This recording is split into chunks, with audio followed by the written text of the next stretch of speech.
Welcome back to the iAchilles channel, everyone. Today I wanted to talk about the U.S. The ABC poll, and then I want to read an article. The ABC poll says that over 50% of the American people believe that the American dream is dead. This is the Reformation. I know talking about Saul Alinsky bores people, but you know, he's been overlooked long enough. People need to start reading this book and start understanding what these people are doing in this country. The progressives in our government are doing to us. They're stealing our country from us is what they're doing, people. So this is a reformation.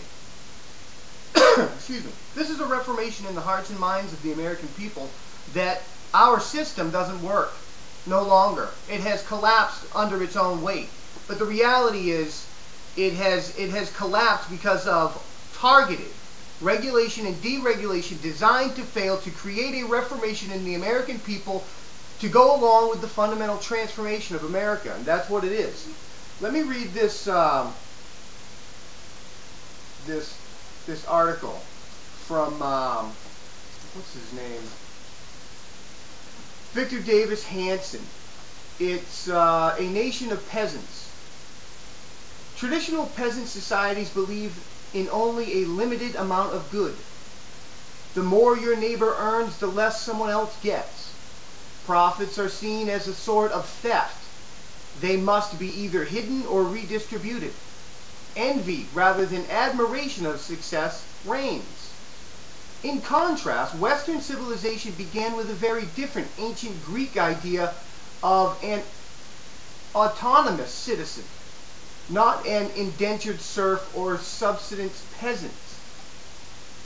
The small independent landowner, if he was left to his own talents, and if his success was protected by and from government, would create new sources of wealth for everyone. The resulting greater bounty for the poor soon triumphed over old jealousy of the better off. Citizens of ancient Greece and Italy soon proved more prosperous and free from either the tribal folk to the north and west or the imperial subjects to the south and east. The success of later Western civilization in general, and America in particular, is a testament to this legacy of the freedom of the individual in the widest political and economic sense. We seem to be forgetting that lately. Though Mao Zedong's redistributive failures in China or present-day bankrupt Greece should warn us about what happens when government tries to enforce an equality of result rather than equality of opportunity. Even after the failure of statism at the end of the Cold War, the disasters of socialism in Venezuela and Cuba, and the recent financial meltdowns in the European Union, America is returning to a peasant mentality of a limited good that redistributes wealth rather than creates it. Candidate Obama's spread the wealth slip to the Joe the plumber simply was upgraded to President Obama's I do think at a certain point you've made enough money. The more his administration cascades insurers, businesses, and doctors, raises taxes on the upper income brackets, and imposes additional regulations, and the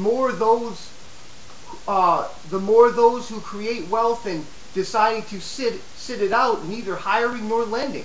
The result is that traditional self-interest profit makers are locking up trillions of dollars in unspent cash rather than using it to take risks, since they will likely either lose money due to new red tape or see much of their profit confiscated through higher taxes. No wonder that in such a climate of fear and suspicion, unemployment remains near 10%. Deficits chronically exceed $1 trillion per annum. And now the poverty rate has hit a historic high. We are all getting poorer in hopes that a few won't get richer.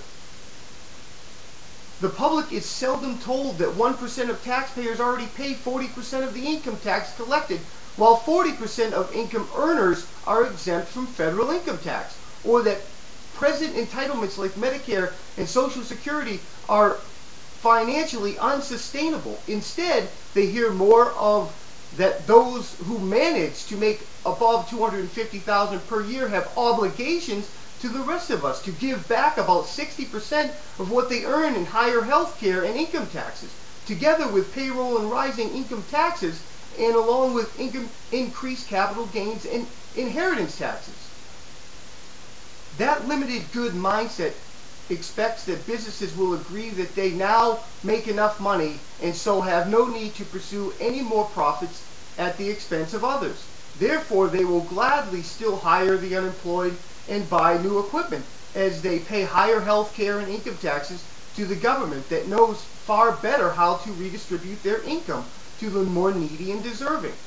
This peasant approach to commerce also assumes that businesses either cannot understand administration signals or can do nothing about them. So who cares that the Chrysler bankruptcy settlement, the government quite arbitrarily put the unions in front of the legally entitled lenders? Health insurers should not mind that Health and Human Services Secretary Kathleen Sebelius just warned them to keep their profits down and their mouths shut or face exclusion from healthcare markets. This is soft tyranny, is what it is. I suppose that no corporation should worry that the government arbitrarily announced without benefit of a law or court ruling that it wanted BP to put up $20 billion in cleanup costs for the Gulf spill. What optimistic Americans used to call a rising tide that lifts the boats is now once again derided as trickle-down economics. In other words, a newly peasant-minded America is willing to become collectively poorer so that some will not become wealthier. The present economy suggests that is surely getting its wish. That it is surely getting its wish. Over 50% of Americans believe that the American dream is dead. And the reason is because of progressive,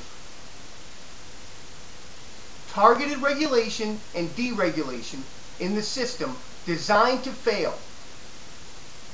God bless America.